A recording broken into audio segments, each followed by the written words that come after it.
अल्हम्दुलिल्लाह रब्बिल आलमीन वस्सलातु वस्सलामु अला रसूलिल करीम अम्मा बाद फ़अऊज़ु बिल्लाहि मिनश शैतानिर रजीम बिस्मिल्लाहिर रहमानिर रहीम रब्बिशरह ली सदरी व यस्सिर ली अमरी वहलुल उक़दतम मिन लिसानी यफ़क़हू क़ौली रब्बी ज़िदनी इल्मा वमा अरसलनाका इल्ला रहमतल लिल आलमीन लक़द काना फ़ी रसूलिल्लाहि उस्वतुन हसना इन्नल्लाह व मलाइकतुहु युसल्लूना अलन नबीश या अय्युहल्लज़ीना आमनू सल्लु अलैहि व सल्लिमू तस्लीमा अल्लाहुम्मा सल्लि अला मुहम्मद व अला आलि मुहम्मद कमा सल्लैता अला इब्राहीम व अला आलि इब्राहीम इन्नका हमीदुम मजीद अल्लाहुम्मा बारिक अला मुहम्मद व अला आलि मुहम्मद कमा बारकता अला इब्राहीम व अला आलि इब्राहीम इन्नका हमीदुम मजीद।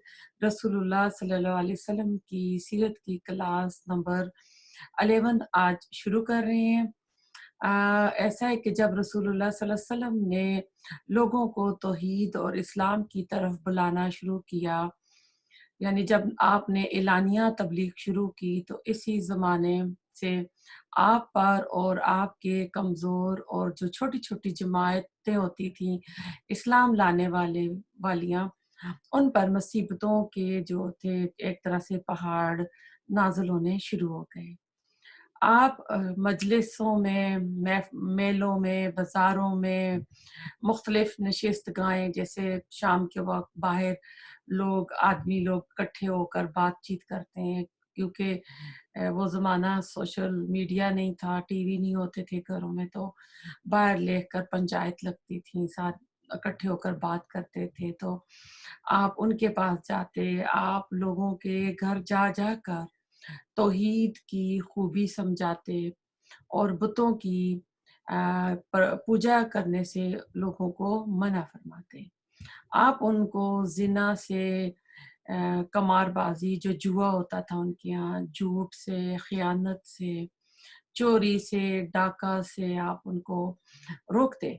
अब कुरैश जो थी ये बड़ी मगरूर यानी ये कौम थी, वो अपने बाप दादा का जो मज़हब है उसके खिलाफ या उनके तरीके के खिलाफ कोई अगर मजम्मत करे तो उनको ये सुनना यानी आसान नहीं था उनके लिए ये सारा सुनना।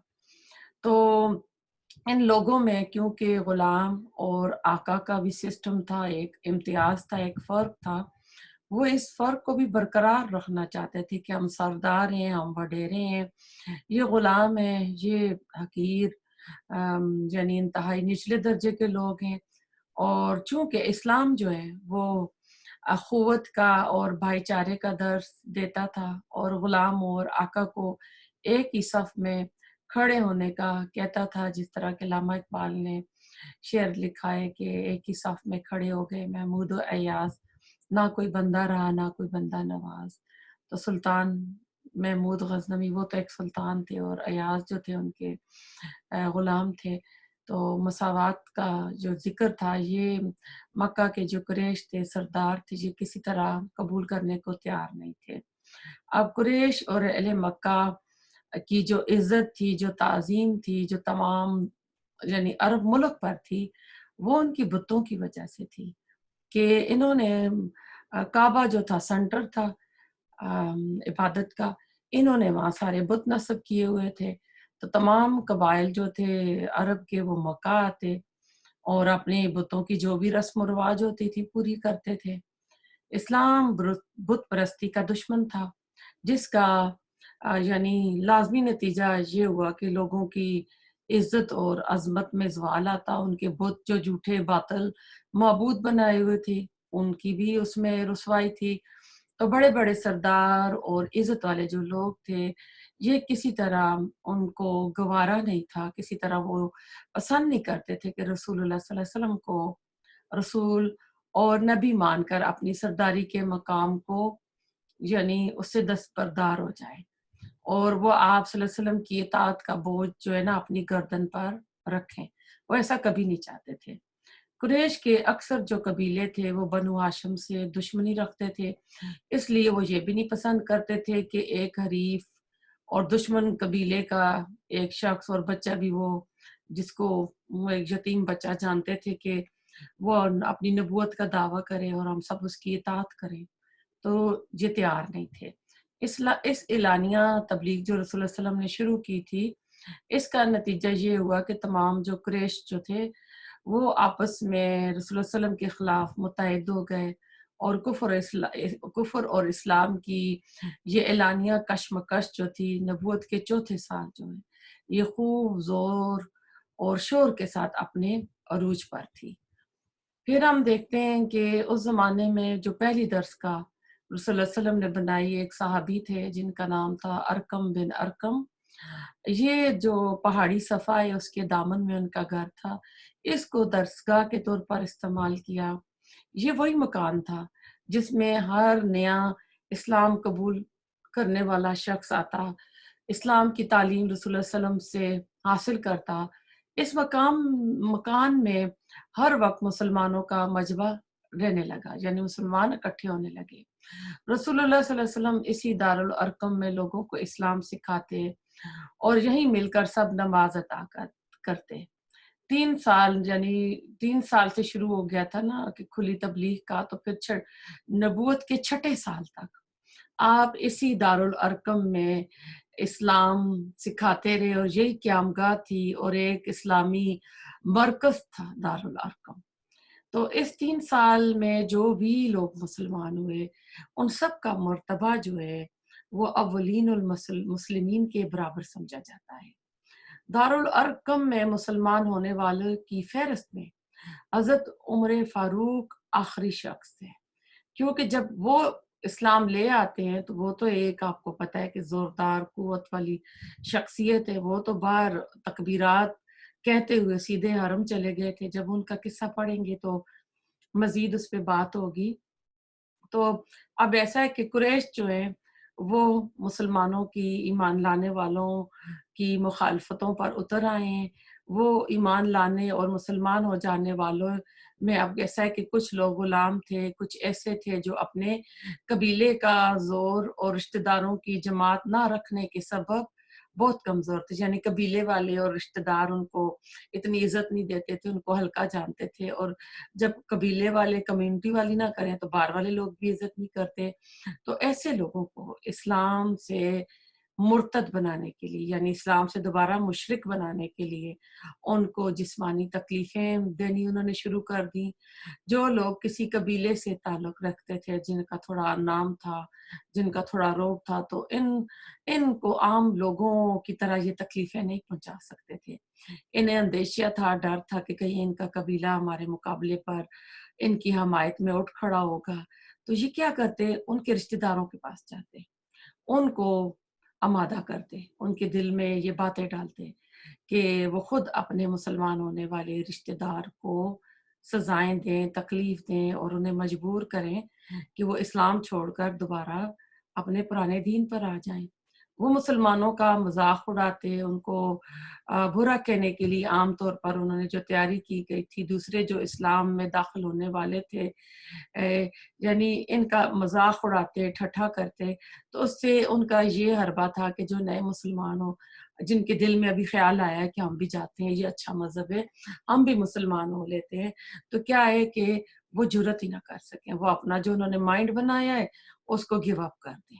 इधर रसूलुल्लाह सल्लल्लाहु अलैहि वसल्लम ने इस्लाम की लानिया तबलीग शुरू की, इधर कुरैश ने पूरी सरगर्मी के साथ मुखालफत के लिए कमर बांध ली।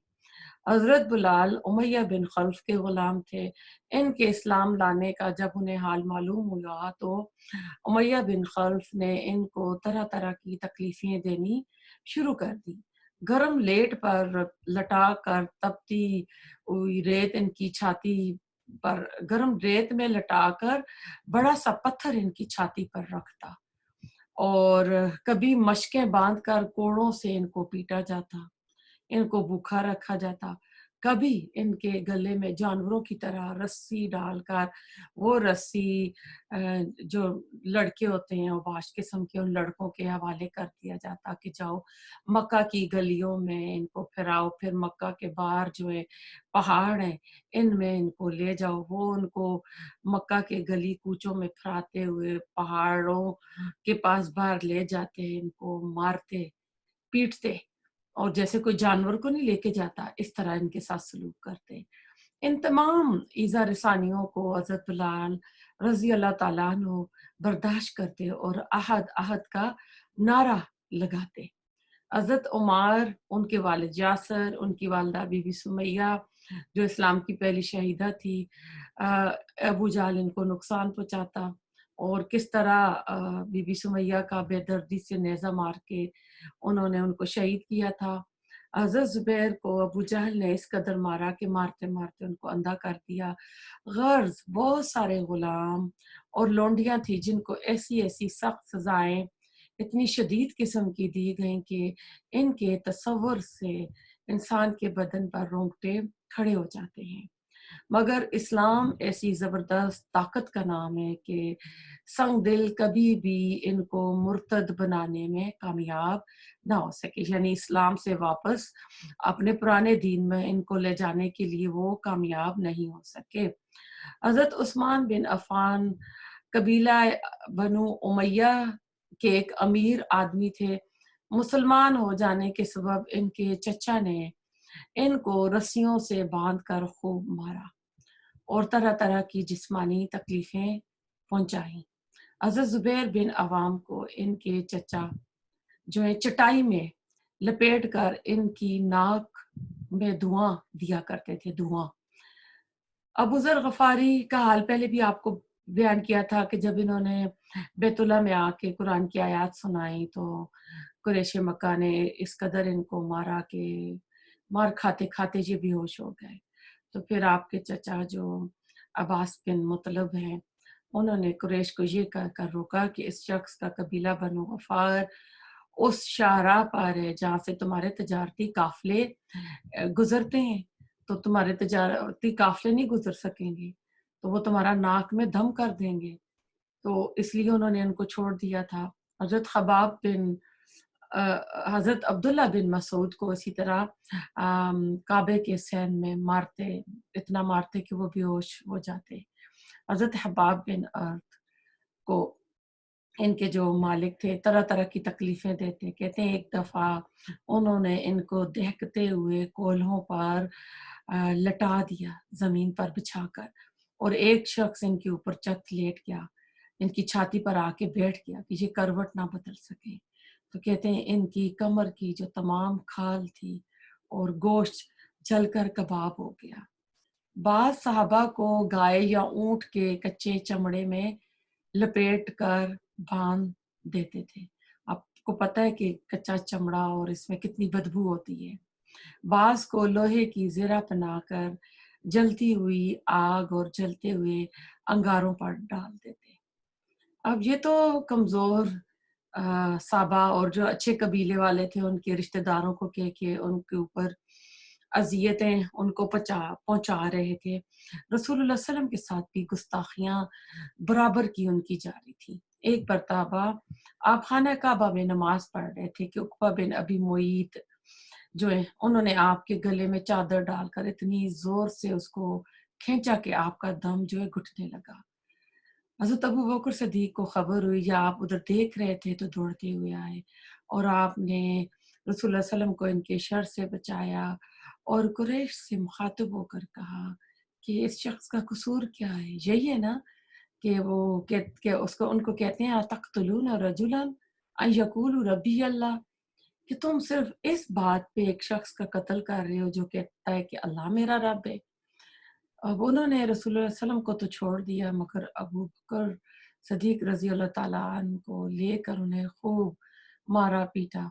एक मर्तबा शैन काबा में कुरैश ने आपको घेर लिया और आपकी शान में गुस्ताखी से पेश आना चाहा तो हज़रत हारिस बिन अबी हाला ان کو خبر ہوئی تو وہ دوڑتے ہوئے رسول اللہ صلی اللہ علیہ وسلم کو بچانے کے لیے آئے کہ ان کی شرارتوں سے آپ کو بچائیں۔ وہ ہجوم میں سے اندر گھس کر آئے آپ کو بچانے کے لیے، تو قریش مکہ نے ان کو اتنا مارا کہ وہ وہیں پر شہید ہو گئے، مگر آپ پر وہ دسترازی کی جرت نہ کر سکے۔ آپ صلی اللہ علیہ وآلہ وسلم کے راستے میں جہاں سے آپ رات کو گزرا کرتے تھے وہ کانٹے بچھا دیتے کہ آپ کو اذیت پہنچے۔ ایک مرتبہ رسول اللہ صلی اللہ علیہ وسلم کعبہ کے سین میں نماز پڑھ رہے تھے کہ قریش بھی وہاں بیٹھے ہوئے تھے۔ ابو جہل نے کہا کہ فلاں مقام پر ایک اونٹ ذبح ہوا ہے، اس کی اوجڑی پڑی ہوئی ہے، تو کوئی اس کو اٹھا کر لائے تاکہ رسول اللہ صلی اللہ علیہ وسلم کے اوپر ہم ڈال سکیں۔ یہ سن کر عقبہ بن ابی معیط اٹھا اور وہ گیا اور اوجڑی لے آیا۔ جب آپ سجدے میں گئے تو آپ کی پشت مبارک پر انہوں نے اوجڑی رکھ دی۔ اب آپ کو پتہ ہے چھوٹے جانوروں کی جو اوجڑی ہوتی ہے وہ تو ہلکی ہوتی ہے، یہ اونٹ کی تھی اور اونٹ کی بھاری اور وزنی تھی۔ تو آپ سجدے میں ہی تھے اور ایسا ہوا کہ اس کے اوپر کفار جو تھے نا وہ ہنس رہے تھے، مزاح کر رہے تھے۔ تو عبداللہ بن مسعود بھی وہاں پر موجود تھے، مگر کفار کا ہجوم دیکھ کر ان کی جرت نہیں ہوئی۔ رقبہ بن ابی معیط جو تھے ان کے آقا تھے، اتفاق سے حضرت فاطمہ الزہرا رضی اللہ تعالی عنہا جو ابھی چھوٹی بچی تھیں وہ آ گئیں۔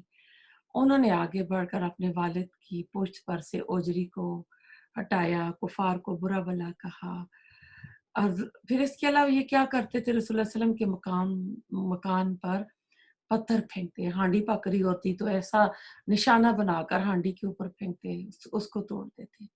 تو آپ کہتے تھے کہ بنو عبد مناف، یہ ہمسائیگی کا کیسا حق تم لوگ ادا کر رہے ہو۔ کبھی آپ کو شاعر کہتے کہ یہ تو شاعر ہے، پوٹری والی یعنی کلام جو ہے، کیونکہ قرآن کلام کی طرح نازل ہوا تھا۔ کبھی آپ کو ساحر کہتے کہ یہ جادوگر ہے، کبھی کاہن کہتے، کبھی مجنوں کا خطاب دیتے۔ غرض جو کفار مکہ ہیں، رسول اللہ صلی اللہ علیہ وسلم اور آپ کی جماعت کو تکلیفیں پہنچانے میں، آپ کے کام میں رکاوٹیں پیدا کرنے میں انہوں نے کوئی کسر نہیں چھوڑی۔ ادھر رسول اللہ صلی اللہ علیہ وسلم بھی پورے عزم اور استقلال، ہمت اور جرت کے ساتھ اپنے کام میں مصروف تھے۔ جب قریش کو اس بات کا پکا یقین ہو گیا کہ ہماری کوششوں سے ہمارا وہ نتیجہ نہیں نکل رہا جو کہ وہ چاہتے تھے، تو انہوں نے مجبوراً دوسرا پہلو اختیار کیا۔ اب قریش نے کیا کیا، یہ کٹھے ہوئے، انہوں نے آپس میں مشورہ کیا اور عتبہ بن ربیہ کو رسول اللہ صلی اللہ علیہ وسلم کی طرف پیغام دے کر بھیجا۔ عتبہ رسول اللہ صلی اللہ علیہ وسلم کے پاس آیا، بڑی نرمی سے کہنے لگا کہ محمد صلی اللہ علیہ وآلہ وسلم، تم شریف ہو، تمہارا خاندان بھی شریف اور معزز ہے، مگر تم نے قوم کے اندر ایک فتنہ ڈال دیا ہے۔ یہ بتاؤ آخر تمہارا مقصد کیا ہے، تم چاہتے کیا ہو؟ اگر تم کو مال و دولت کی خواہش ہے تو ہم تمہارے واسطے اس قدر مال جمع کیے دیتے ہیں کہ تم سب سے زیادہ مکہ میں مالدار انسان کہلائے جاؤ گے۔ اگر تم کو حکومت اور سرداری کی خواہش ہے تو ہم سب تم کو اپنا سردار بنا لیتے ہیں، سرداری سسٹم تو تھا وہاں پہ، اور تمہاری حکومت کو ہم تسلیم کرنے کو تیار ہیں۔ اگر تم کو شادی کرنی ہے تو ہم سب سے اعلیٰ گھرانے میں سب سے حسین لڑکی سے تمہاری شادی کرائی دیتے ہیں، اور اگر ان سب چیزوں کی خواہش ہے تو یہ سب تمہارے لیے ہم یعنی ون بائی ون ان میں سے کوئی ایک چاہیے یا ساری چاہیے، اگر ساری چاہیے تو ہم ساری ہی آپ کو پوری کر دیتے ہیں۔ تم اپنا دلی منشا یعنی آپ کی جو دلی خواہش ہے وہ صاف صاف مجھے بتاؤ، ہم تمہاری خواہشات کو پورا کرنے کے لیے تیار ہیں۔ عتبہ اپنی تقریر ختم کر چکا تو رسول اللہ صلی اللہ علیہ وسلم نے جواباً سورۃ حامیم سجدہ کی تلاوت فرمائی۔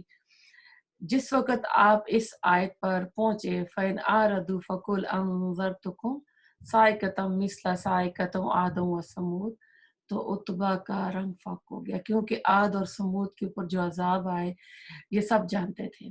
اس نے رسول اللہ صلی اللہ علیہ وسلم کے منہ پر ہاتھ رکھ دیا اور کہا کہ ایسا نہ کہو کہ اس طرح کا عذاب ہمارے اوپر نہ آئے۔ پھر آپ نے سجدہ کیا اور سجدے سے فارغ ہو کر کہا کہ تم نے میرا جواب سن لیا ہے عتبہ، और उतबा फिर वहाँ से उठा और कुरैश के पास आकर कहा कि ये मेरी राय है कि इस शख्स को इसके हाल पर छोड़ दो और तुम बिल्कुल गैर जानबदार हो जाओ, यानी इसकी कोई मुखालफत ना करो। अगर ये जो काम कर रहा है, इस काम की वजह से ये पूरे अरब पर गालिब आ जाता है, तो चूंकि ये हमारे कबीले का है, ये तुम्हारा भाई है, इसकी कामयाबी तुम्हारी कामयाबी होगी। और अगर ये जो हम कह रहे हैं झूठा है, शायर है, तो ये अगर तबाह हो जाता है, नाकाम हो जाता है, तो सस्ते में तुम्हारी जान छूट जाएगी। यानी जिसको तुम अपने रास्ते का कांटा समझ रहे थे, रुकावट समझ रहे थे, वो रुकावट खुद ब खुद दूर हो जाएगी। ये सुनकर कुरैश ने उतबा से कहा कि ऐसा मालूम होता है रसूलुल्लाह सल्लल्लाहु अलैहि वसल्लम ने तुम्हारे ऊपर जादू कर दिया है। उतबा ने कहा जो मर्जी है, जो तुम्हारा जी चाहे कहो, लेकिन मैंने अपनी राय का इज़हार कर दिया है। इसके बाद ये फिर सारे इकट्ठे होकर अबू तालिब के पास जाएँगे, तो वो इंशाल्लाह नेक्स्ट वीक करेंगे। रब्बना तकब्बल मिन्ना इन्नका अंतस समीउल अलीम व तुब अलैना इन्नका अंतत तव्वाबुर रहीम। सुब्हानका अल्लाहुम्मा बिहम्दिका नशहदु अल्ला इलाहा इल्ला अंता नस्तगफिरुका व नतूबु इलैक। अस्सलामु अलैकुम व रहमतुल्लाहि व बरकातहू।